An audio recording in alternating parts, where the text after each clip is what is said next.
Halo semuanya, kami dari kelompok 2 di sini akan mencoba membahas supply chain perusahaan Kentucky Fried Chicken secara sederhana. Supply chain terdiri atas perencanaan, bahan baku, pembuatan sampai pada distribusi.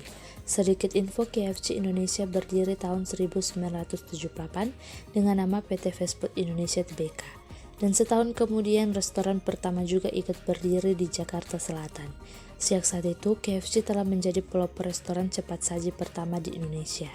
KFC memiliki 750 cabang di Indonesia dengan mempekerjakan lebih dari 16.000 orang karyawan. Berdasarkan isu terbaru, KFC tahun ini menargetkan penambahan 30-40 gerai. Mereka juga bekerja sama dengan PT PLN Persero untuk membangun stasiun pengisian kendaraan listrik umum di gerai-gerai KFC.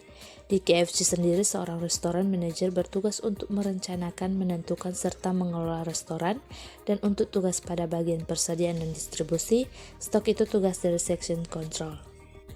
Untuk menyuplai kebutuhan ayam KFC bekerja sama dengan 11 mitra di Indonesia, dan yang terbesar adalah PT Caroen Proven Indonesia yang menyuplai 50% ayam potong.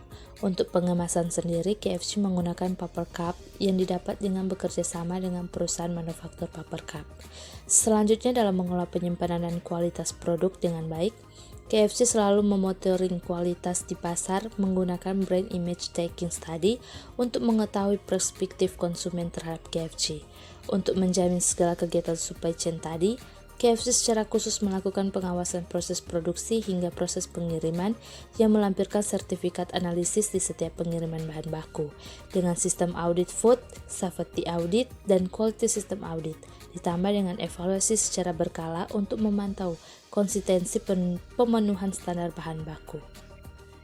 Berikut adalah proses layout di SCM KFC, dimulai dari bahan mentah, lalu dimasak. Setelah dimasak, ada proses pembuatan menu yang menyambung ke proses penyatuan pesanan. Nah, proses penyatuan pesanan juga dapat dilakukan ketika ada pesanan masuk dari pelanggan yang terakhir pada proses pengantaran. Nah, dalam perspektif total quality management, KFC bertopang pada 5 dimensi dasar, yaitu performa, estetik, keandalan, kepuasan, dan ketahanan, serta pelayanan. Sedangkan untuk teknik TKM yang digunakan KFC itu ada beragam, misalnya teknik continuous improvement, benchmarking, sampai pada teknik analisis penyebab masalah dengan menggunakan fishbone diagram. KFC menerapkan fungsi TKM dan sepenuhnya memenuhi semua tanggung jawab dasar. Kesimpulannya, KFC menggunakan teknik TKM secara efektif. Created using Powtoon.